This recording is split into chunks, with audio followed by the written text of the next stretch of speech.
Just didn't feel like you guys are ever on the right side of it tonight. What'd you feel like maybe went most wrong for you guys? You had a young team on the side playing with a lot of energy, and I think it's a competitive league. Wins are hard to come by in this league, and you can't take any team for granted. I think that they had fresher legs than us, and they showed that in that first half, in that first quarter and whatnot. And there's no excuse for that. That's on us. We got to find a way just to start games with more energy. But overall, I don't think it was a terrible game. I think we played, decent defense. We got really hurt on the offensive glass, kept them in the game and whatnot. And offensively, could have been a little bit better. But in my standards, I don't think it was a terrible game for us. You mentioned the offensive rebounding. Doc had said, okay, last 4 or 5 games it's been tough, even though that's what Houston does. But he's like, Dallas kind of got in there. What have you seen in this last stretch where it's like we can change this or at least limit that a little more? Well, I think it's not necessarily team specific. I think it's the way the league is trending. I think guys are trying to get extra possessions. And when you got guys that are, specific job is to go in there and get rebounds. You gotta know that, beforehand. And it's a team effort.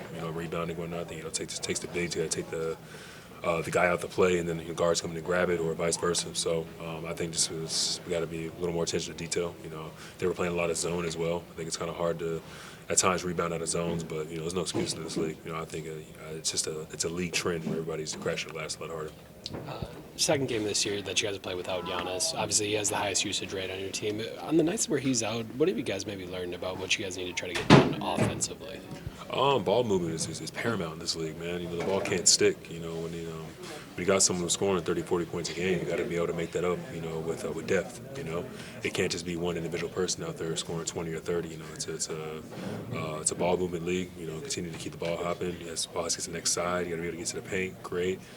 Can't settle too much, and I think it's on all of us just to make a more considered effort to get downhill. What did you see from Knipple tonight? I watched him play in college a little bit. I think he's better than what I anticipated. And I will say that. I think he's a decent young player. I think he's obviously it's a long season. He's got a lot to learn, and I think he's going to continue to keep growing. I think he's a perfect fit for a team like this who needs someone who can get downhill, make plays for others, make plays for himself. So I think he's a decent young player. It'll be his first time playing in Milwaukee in the NBA. What was that like for you the first time going back home to play? Oh, he's from Wisconsin? Yeah. Oh, nice. Yeah, that's awesome. It's the best, man. You have all the love and support, from your family, former teammates, guys you went to high school with. There's nothing like it. I hope he enjoys and loses himself in the moment. You know what I mean? I think that's what it's all about. Regardless of your stats, regardless of what you do that game, it's an honor and a blessing to go and play back home. In front of a village that supported you. So I wish the best to his family. That's a beautiful moment for a family to realize a moment like that. You work your entire life to get there, and I think it's a really special moment for him. Thanks, Myles.